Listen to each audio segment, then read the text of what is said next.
Do you have a printer at home? Let me guess, you probably only use it a few times a year. And when you do attempt to use it on that rare occasion, what usually happens? Are you fed up wasting money buying ink cartridges which dry at the moment you turn the printer off and leave the room? Then cheer up, my friend, because I have a tip for you today. Remove the cartridge from the printer. Dampen a paper towel.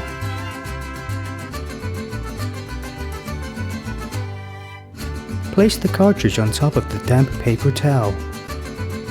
Hit it a few times, but not too hard. You don't want to upset it. Rub it along the towel until all 3 lines are visible. Place the cartridge back in the printer.